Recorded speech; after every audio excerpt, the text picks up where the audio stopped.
नंगे होकर के गुस्ल करने से गुस्ल हो जाता है। नंगे होकर बीवी के साथ हम बिस्तरी करना कैसा है? जन्नत में जन्नतियों को जो हूरें दी जाएंगी तो क्या उनसे बच्चे भी पैदा होंगे? एक खातून पूछ रही हैं क्या फ़ोन पर तलाक हो जाती है? मुफ्ती साहब, कुछ लोगों ने सवाल किए हैं कमेंट्स में, तो उनके जवाब चाहता हूँ। पहला सवाल शिबू भाई कर रहे हैं, जो ये पूछ रहे हैं क्या नंगे होकर के गुस्ल करने से गुस्ल हो जाता है? बहुत सारे लोग बिरहना होकर गुस्ल करते हैं, लेकिन जब बिरहना होकर कोई इंसान गुस्ल करेगा तो जाहिर है कि बाथरूम वगैरह में करेगा।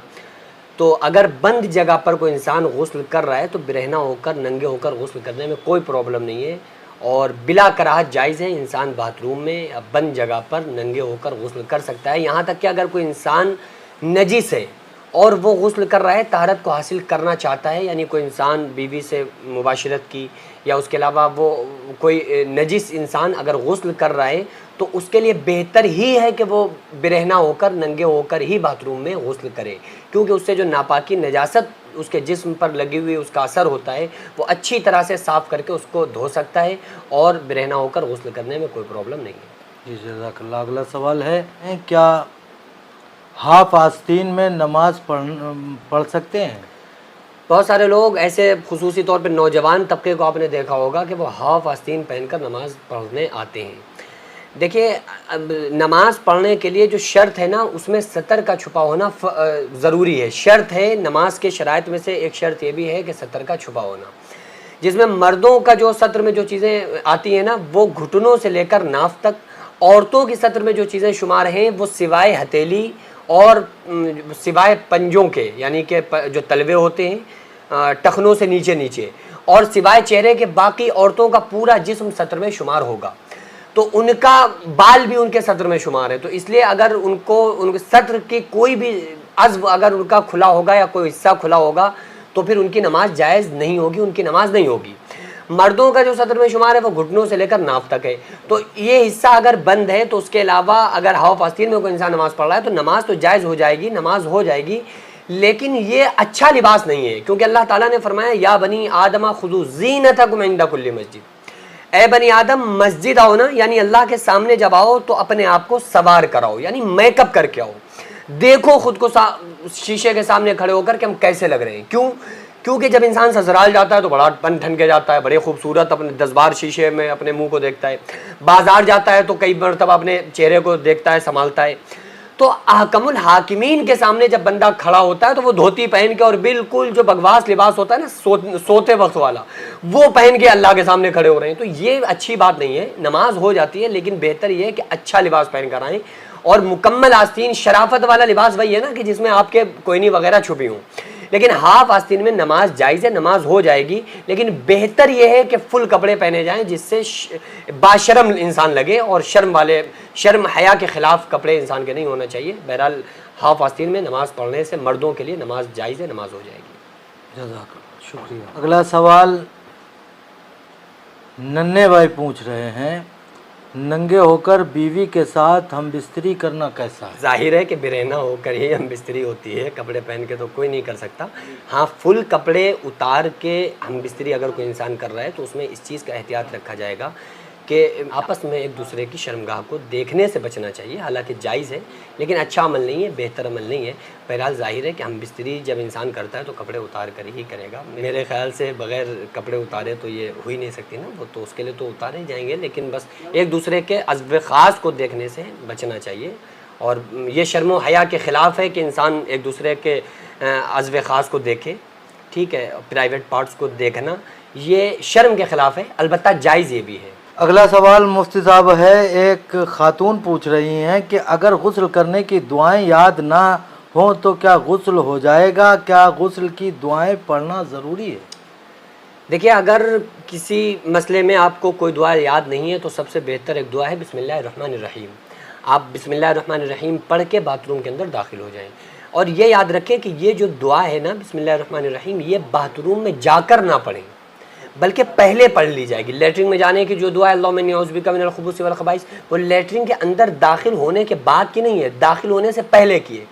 और जो बाद की दुआ है कि लेटरिन से बाहर आ जाए उसके बाद पढ़ी जाएगी। तो इसी तरह से बाथरूम में जब दाखिल हो रहे हो ना उससे पहले, यानी दाखिल होने से पहले बिस्मिल्लाहिर्रहमानिर्रहीम पढ़ लें, और बहरहाल कोई मसला नहीं है, बिस्मिल्लाहिर्रहमानिर्रहीम पढ़ लें। दुआ पढ़ना फ़र्ज़ नहीं है, ऐसा नहीं है कि आप दुआ नहीं पढ़ेंगे तो आपका गुस्ल नहीं होगा। बहरहाल आप बिस्मिल्लाह पहले पढ़ के दाखिल हो जाएं तो आपका गुस्ल माना जाएगा, गुस्ल पर कोई फ़र्क नहीं पड़ेगा। जी शुक्रिया। मुफ्ती साहब अगला सवाल है कि इकराम भाई पूछ रहे हैं, जन्नत में जन्नतियों को जो हूरें दी जाएंगी तो क्या उनसे बच्चे भी पैदा होंगे? आका अलैहिस्सलाम के पास एक सहाबी आए और आकर अर्ज़ किया कि या रसूलल्लाह सल्लल्लाहु अलैहि वसल्लम क्या जन्नत में बच्चे भी पैदा होंगे?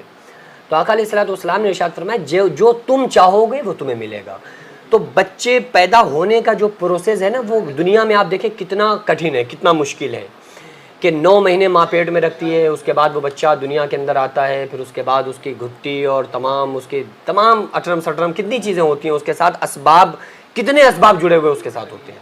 तो जन्नत में ऐसा कुछ नहीं होगा क्योंकि वहाँ परेशानी का नामो निशान नहीं है। और इन सारी चीज़ों में जो एक पूरा सिस्टम है, जो ये चीज़ें हैं, जिस तरह से बच्चे की एक विलादत होती है, ये सब परेशानियों से माँ गुजर के बच्चे पैदा होते हैं। तो इसलिए वहाँ पर परेशानी का नामो निशान नहीं है। तो आका अलैहिस्सलाम ने फरमाया कि अगर कोई जन्नती ये चाहेगा कि हमारे बच्चे हों तो उसके लिए वेट करना या ये पूरा दुनिया वाला प्रोसेस वहाँ नहीं होगा, बल्कि वो सोचेगा कि हमारे बच्चे हों तो उसके बच्चे होंगे और वो फ़ौरन बच्चे बड़े हो जाएंगे, फ़ौरन बच्चे इस उम्र को पहुँच जाएंगे जितना एक अक्लमंद बच्चा 9-10 साल का होता है। तो अगर कोई बच्चे की ख्वाहिश करेगा तो उसके बच्चे होंगे उन औरतों के जन्नत में और फ़ौरन ही वो बच्चे बड़े हो जाएंगे। उसके लिए ये दुनिया वाला प्रोसेस नहीं होगा कि जिस तरह से दुनिया में पहले पैदा हो रहा है, फिर उसको घुट्टी का इंतज़ाम और माँ का दूध पिलाना, फिर उसके बाद धीरे धीरे ये सब कुछ नहीं होगा। वो बच्चे पैदा होंगे, अगर जन्नती चाहेगा फ़ौरन ही वो बच्चे बड़े हो जाएंगे। शुक्रिया। अगला सवाल है मुफ्ती साहब, जो मोहम्मद रेहान भाई पूछ रहे हैं कि अगर दुआए कुनूत याद ना हो तो वित्र की नमाज कैसे पढ़ें? बहुत सारे लोगों को दुआ कुनूत याद नहीं होती है, तो जब वो वित्र की नमाज़ पढ़ते हैं तो जब आखिरी वित्र की रकअत में पहुँचते हैं ना, तो उसमें वो दुआ कुनूत की जगह पर एक दुआ पढ़ते हैं, रब्बना आतिना फिद दुनिया हसनतन व फिल आखिरति हसनतन व क़िना अज़ाबन नार। देखिए, जो वित्र की नमाज में जो दुआ कुनूत है ना, इस दुआ कुनूत का बदल कोई दूसरी दुआ नहीं है, क्योंकि ये दुआ बड़ी ज़बरदस्त है, ये खुसूसी तौर पे वित्र की नमाज के लिए है। लेकिन अगर किसी को याद नहीं है तो ये ज़िंदगी भर इंसान की यही शिकायत रहती है कि हमें याद ही नहीं। तो भाई याद कर लो ना, याद कर लो, क्या प्रॉब्लम है? इतनी छोटी सी दुआ है, आप चाहें तो एक हफ्ते के अंदर अंदर, अगर बहुत कमज़ोर अक्ल वाला बंदा हो ना, वो भी एक हफ्ते के अंदर याद कर लेगा। लेकिन कोशिश नहीं करते ना याद करने की। तो पहले तो मैं यही कहूँगा कि इनको चाहिए कि ये दुआ को याद करें।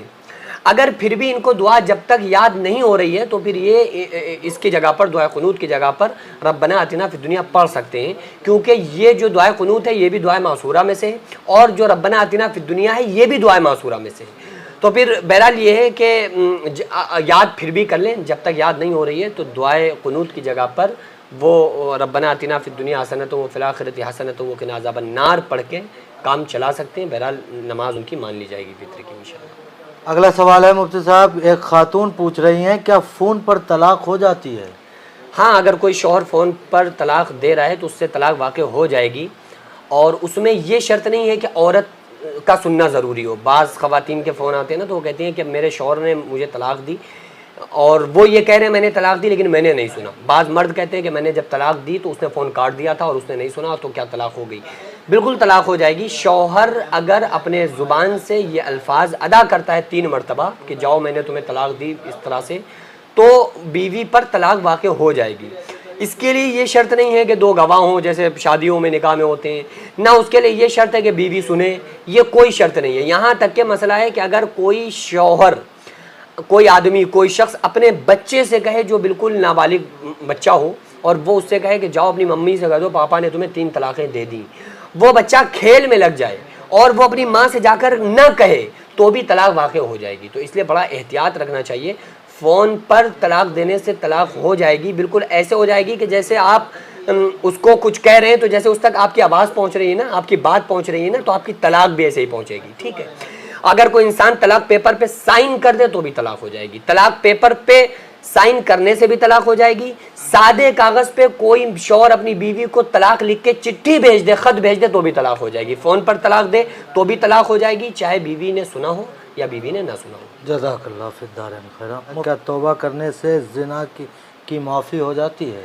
जी, अगर वैसे तो इस्लाम में हुक्म यह है कि अगर कोई इंसान ज़िना करता है तो उसकी सज़ा इस्लामी, जहाँ पर इस्लामी कानून नाफिज होगा वहाँ पर उसके लिए सज़ा ये है कि अगर कोई गैर शादीशुदा ये हरकत करता है तो उसको 100 कोड़े मारने का हुक्म है, चाहे वो मर्द हो या औरत हो।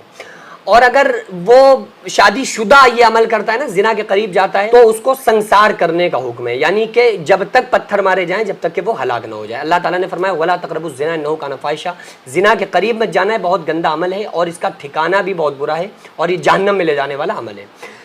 तो बहरहाल जहाँ पर इस्लामी कानून नाफिज नहीं है तो वहाँ पर जाहिर है कि वो सज़ाएं भी नहीं है। तो इसलिए फिर बंदा जब अल्लाह की बारगाह में तौबा करेगा, वो सच्चे दिल से अल्लाह से माफ़ी मांगे और ये अहद करे कि मौला आगे से हम आइंदा से ऐसा कोई गुनाह नहीं करेंगे, सच्चे दिल से जब इंसान तौबा करे और फिर उस पर ये पूरी कोशिश करे कि तौबा पर कायम रहे, तो इंशाअल्लाह ताला ज़िना की भी माफ़ी हो जाएगी। ज़िना किसी से हो गया है तो तौबा करने से इंशाअल्लाह अल्लाह ने चाहा ये ज़िना की भी अल्लाह ताला ज़िना को भी माफ़ फरमा देगा। जी सर, एक साहब पूछ रहे हैं मेरी बीवी को बहुत जल्दी गुस्सा आ जाता है तो हम क्या करें? सब्र करें भाई, जैसे मैं सब्र कर रहा हूँ। सारी बीवियों को, एक आपकी बीवी को नहीं, सारी बीवियों को जल्दी गुस्सा आता है। हर शौहर को ये लग रहा होता है कि हमारी बीवी को ज़्यादा गुस्सा आ रहा है, तो बस उसका इलाज मेरे पास तो कोई नहीं है, मैं हाथ जोड़कर माफ़ी मांगता हूँ और ये मेरे पास नहीं है हल। मैं यही आपसे कहूँगा कि सब्र करें। और दूसरी बात यह है कि अगर उसको ज़्यादा ही बहुत ज़्यादा गुस्सा आ रहा है तो बस आप उसको शॉपिंग कराएँ, बेहतरीन मिठाई ला के खिलाएँ, जैसा वो चाह रही है वैसा करें, ठीक है। जब तक वो शरीयत के अंदर रहे ना, शरीयत के हुदूद में रहे, तो आप उसे बस खुश रखें, वो इंशाअल्लाह ताला कुछ दिनों में नॉर्मल हो जाएगी। और बाकी इसके अलावा मेरे पास कोई दूसरा ऑप्शन नहीं है आपको बताने के लिए। बाकी अमल के तौर पे, वजीफ़े के तौर पे पानी लें और उसमें 121 मरतबा दुरूद पाक पढ़ें, जो भी याद हो, पढ़ के पानी पे दम करके अपनी वाइफ को पिलाएं, तो इंशाअल्लाह गुस्सा कम हो जाएगा। मैं भी इंशाअल्लाह ये अमल करूँगा, तो यही मेरी राय है।